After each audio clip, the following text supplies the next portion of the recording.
Hey guys, welcome back to my channel.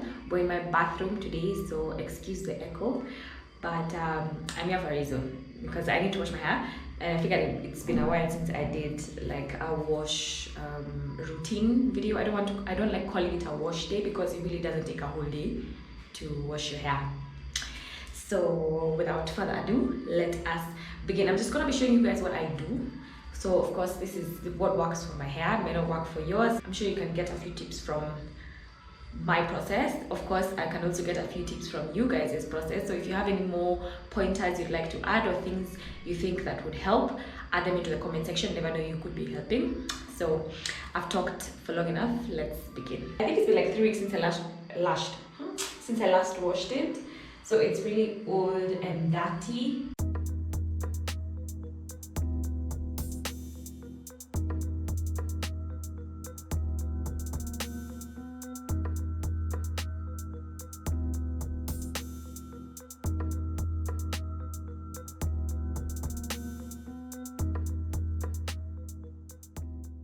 First thing I do is finger detangle it before it gets under the shower because the water will just make it worse. So all I'm going to be using is water this time.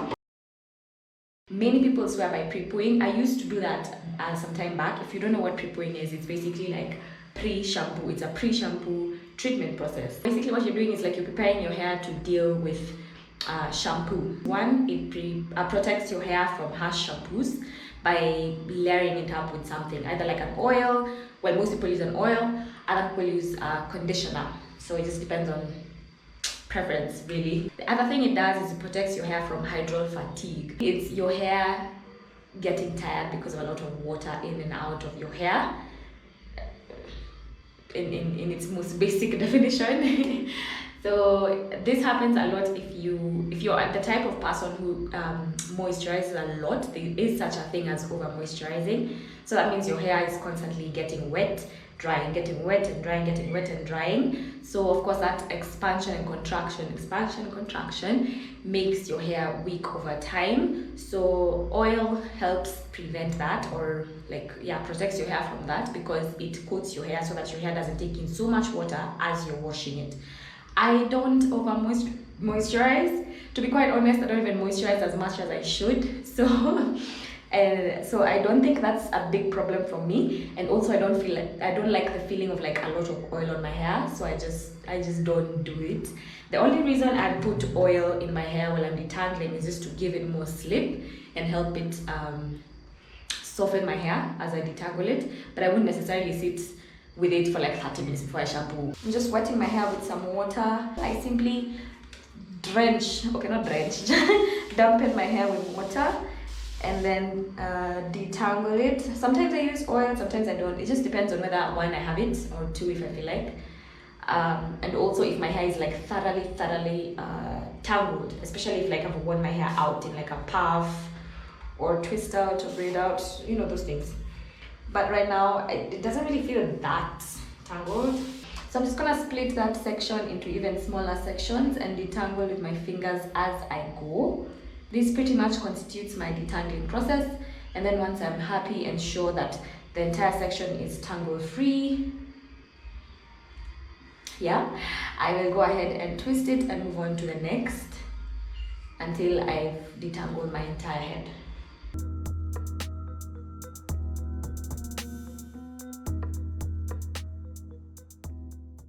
If you're doing the pre-poo step, this is where you leave the oil in your hair, cover it with a plastic, a shower cup, and let it sit for like 30. This is all the hair that I've lost.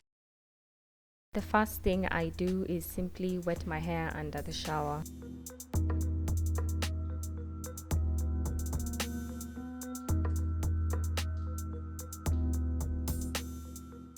Working one section at a time, I then go ahead and apply the shampoo to my scalp and massage it in to loosen the dirt. I also make sure to hold my hair taut with the other hand just to make sure I don't cause any more tangles as I massage my scalp.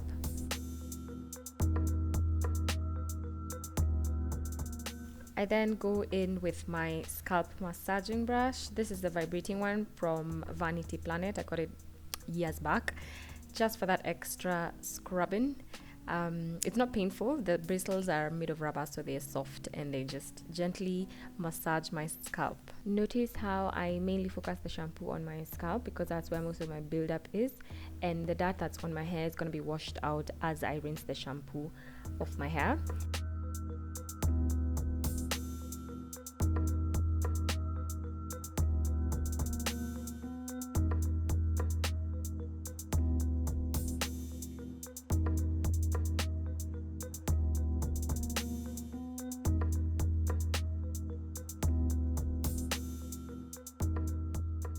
Once I'm sure that my hair is as clean as it can get, I twist it back up and move on to the next section and do the same thing until I've shampooed all my hair.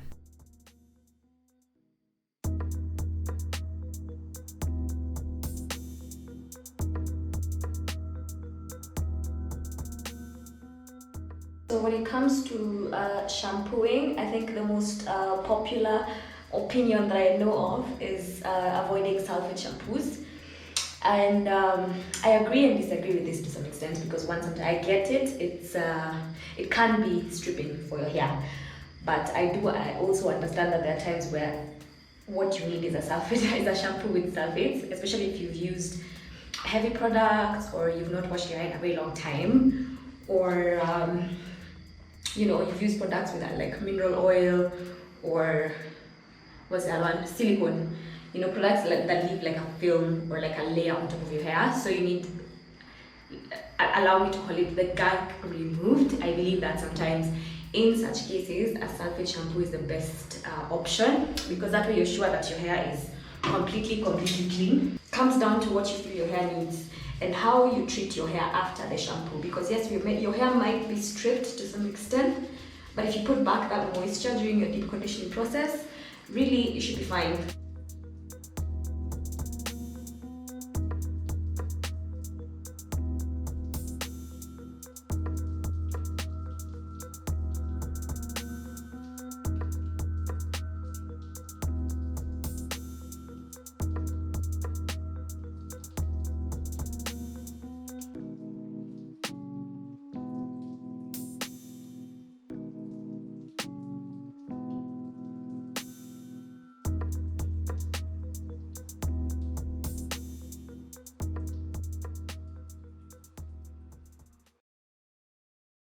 My hair is now clean, completely clean. It's in this microfiber hair towel that I got from Miniso some time back. And now, I'm ready to apply deep conditioner. My best part, because this is what refreshes my hair after cleansing. So if you guys have been skipping the deep conditioning step or the treatment step, you're not doing your hair any favors. In fact, you're torturing it. And I'm also almost out of deep conditioner, so this is great. This is great. Anyway, so I'm just gonna go section by section and thoroughly coat my hair.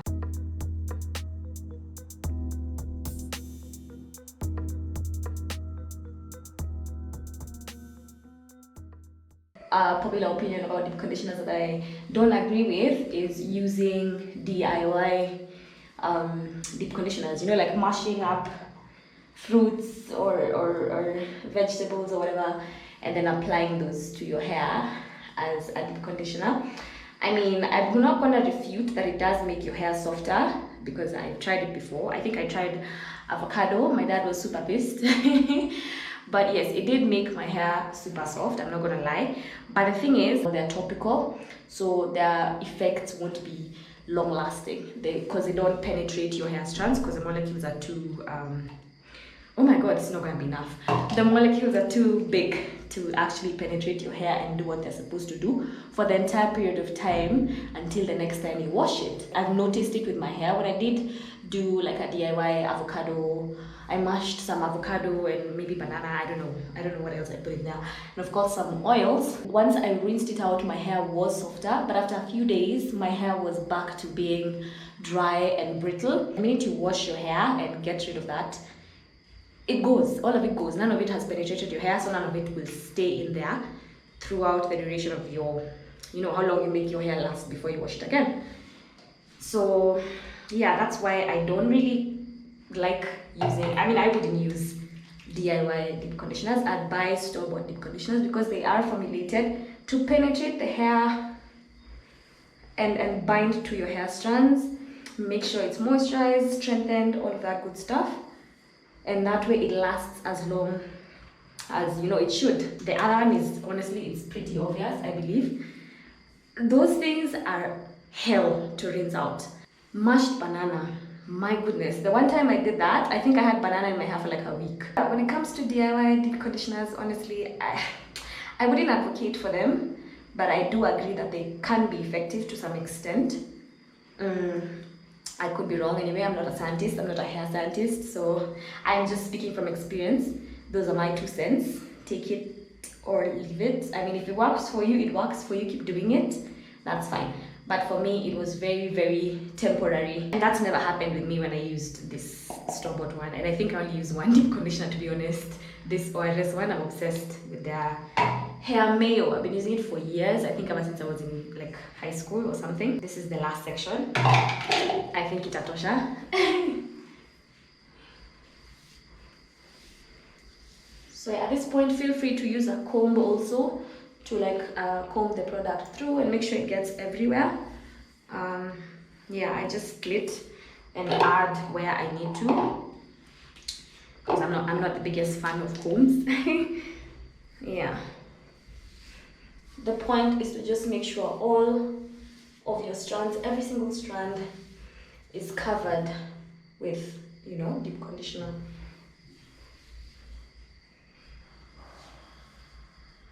And then once again, I twist it back up to make sure it stays in that detangled state, because you've seen how much my hair shrinks. You have seen. So the minute I let it stay like that for longer than 10 minutes, I'm in trouble. I am in trouble.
The last step of this entire process is sealing in that moisture and stretching it. I use the lock method, L being the liquid being the water that I've just washed my hair with, because my hair is still damp, so I'm not going to add any more. O is the oil, which I use both on my scalp because my scalp gets pretty dry, and my hair. And then finally I seal all of that with my cream, which is a C. And for that I use shea butter. That is the current state of my hair.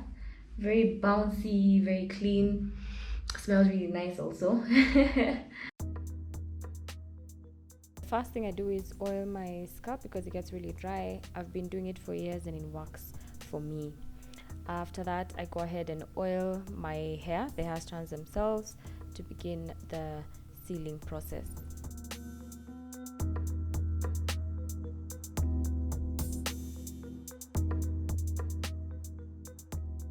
Lastly, to top everything off, I go ahead and apply my butter, the shea butter, to my hair strands. This is because it's a bit thicker, so it keeps my hair sealed for longer. I don't apply a lot of oil or butter at this stage because this is product that's going to stay on my hair. I'm not going to rinse it off, and I have low porosity hair, so I don't need a lot of product, and I hate the feeling of greasy, gunky hair on wash day. So a little goes a long way, especially with shea butter.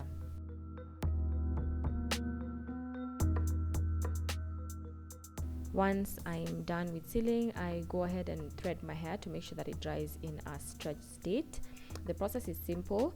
You just wrap your roots with thread. Best to use weaving thread a couple of times around your root to make sure that you get a good grip. Then once you're sure and happy with that, go ahead and move it around to make sure that it loosens a bit. You don't want it too tight. And then just go ahead and thread downwards along the length of your hair till you get to the end, and then simply tie one knot to keep it at least intact.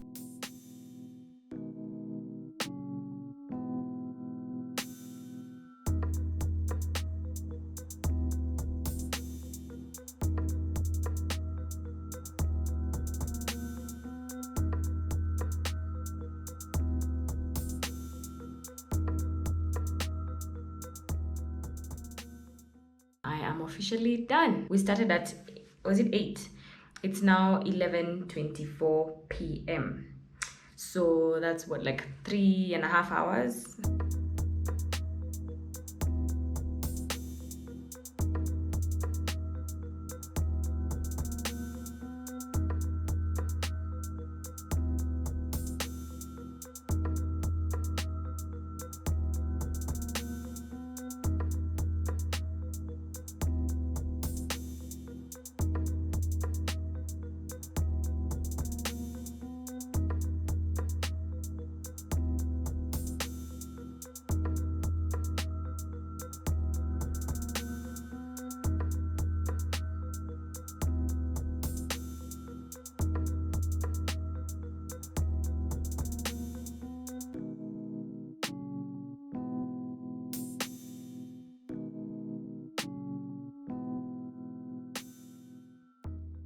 I've already styled my hair in this simple, quick is relative, but simple braided braided twist, but I don't know what to call it. But anyway, that's it. That's pretty much it. That's how I wash my hair from the detangling stage all the way through to styling. I try my best to keep my wash routine as simple as possible. That way I'm not too lazy to do it. You know, I filmed how I achieved this hairstyle, so stay tuned to see that video as well. Don't forget to subscribe if you haven't, and also click on the bell so that you're notified whenever I post a new video. I hope you guys liked this video. If you did, please give it a thumbs up, and I will see you guys in the next one.